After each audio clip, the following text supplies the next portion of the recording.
Hey guys, welcome back to the Chamber Guys channel. Another day, another episode from our Global Business Leaders series. Today, we will be talking about Philippines. Davao City, located in southern Philippines, is the third most populous city after Quezon City and Manila. The city serves as the main trade, commerce, and industrial hub of Mindanao and the regional center of Davao region. What exactly are the emerging industries in Davao, and how are businesses in Davao coping post-pandemic in the wake of global uncertainty? Well, no better person to answer these questions than the president of Davao City Chamber of Commerce and Industry, Mr. John Carlo B. Tria. John, it's a pleasure having you with us today. Thank you. Nice to be here. Before we hit into the main points, let's talk a little bit about Davao City. Tell us about the Philippines. Well, as you all know, the Philippines is a strong emerging economy, and Davao City is one of the major economic hubs of this country. And its strategic position near the Pacific and at the borders of Southeast Asia gives it unique access to global trade routes, along with being the main business hub that processes a lot of resources and food production as well. So it gives it a unique perspective when it comes to the emerging economy. What about the people of Davao City and the culture and the sights to see in Davao?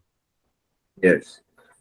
Well, thank you for raising that. No, that being the case, Davao City is blessed with cultural diversity, since we have different kinds of people living here, living harmoniously and peacefully. Of course, you have your indigenous population, you have your Christian population, and the Muslim population that all contribute, to make it a vibrant economy with different products, with different travel experiences. We also have a unique tourist offering, in the sense that we have beachline attractions as well as highland attractions for those who would like to visit the city. Of course, there's a lot of varied food and fruits that I'm sure many will enjoy when they visit Davao. I believe one of the popular fruits over there, I believe the name is marang. Am I right? Yes, marang and durian and mangosteen, which is quite unique to Davao, even within the Philippines. Increasingly, a lot of Filipinos are beginning to discover this fruit as we have begun exporting it to different parts of the country and different parts of the world as well. That's amazing. It's good to know. Now, can you enlighten us on the history and the origin of the Davao City Chamber of Commerce and Industry, and tell us a little bit more about your vision and mission? Okay, the Davao City Chamber of Commerce and Industry was founded in 1968 by a group of businessmen who believed that the different products and the different aspects of the economy need to be strengthened further in order to deliver a kind of economic growth that is worthy of its citizens. So that's the main inspiration for organizing the chamber. So over the last 50 years or so, we have seen the Davao City Chamber evolve into a very high-functioning organization. We have a team of personnel. So, of course, we are organized as a board of trustees and officers. Our membership is about 400 members, but we represent about 40,000 establishments. So the policies that we advocate, the programs that we organize, are all meant to support the growth of this larger business community.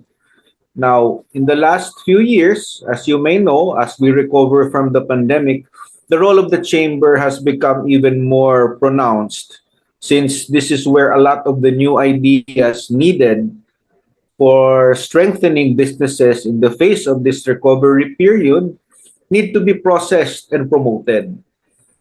So, if since you asked me about the vision basically of any chamber, especially our chamber, is to build a strong and resilient local economy because we believe that the strong and resilient local economy is what will make business thrive regardless of whatever size. And so this is the kind of the long-term vision that we put into our theme for 2023. That's good to know. Now, can you elaborate a little bit more on the role of the Davao City Chamber of Commerce and Industry in supporting the economic development of Davao City and as well as the surrounding region?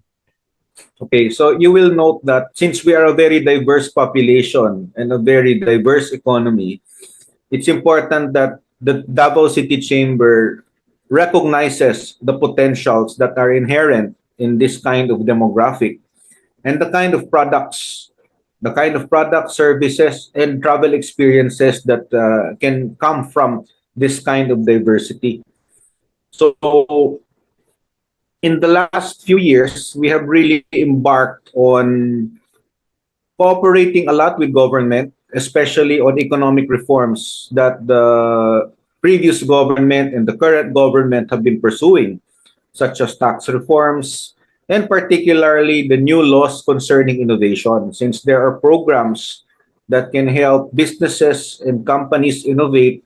We're trying to push new innovations that can capitalize on adding value on the different products that are produced and create new services that can also capitalize on the skills of our citizens. So these kinds of programs are divided into policy advocacy for policies that can help businesses strengthen, business promotion that can help strengthen their capability to trade, particularly in increasing their participation in value chains and broadening their supply chains so that local businesses can thrive. And of course, you have capacity building. And in particular, I would like to highlight the need for things such as strategic and business continuity planning in light of our experience in the pandemic and other disruptions. Then the fourth pillar of our program is really ensuring a higher level of information exchange because that is what we would like our local businesses, not only members, to be in touch with. Understood. Now, when the pandemic came, everything changed. The whole world flipped, and everybody's going towards digitalization, innovation in their own Yes, countries, and some are having a hard time. They're finding it really that's difficult right. to innovate. Now, in the wake of this pandemic, how does the Davao City Chamber of Commerce and Industry work to promote innovation and entrepreneurship in the region? Okay, we are a key partner in what we call a regional inclusive innovation center, which is organized by our government agencies. And in this endeavor, we are here to promote innovative products and to encourage innovation and research, especially in products and services that we think can add value to the economy. Because when that happens, you will create new value chains where more entrepreneurs can participate.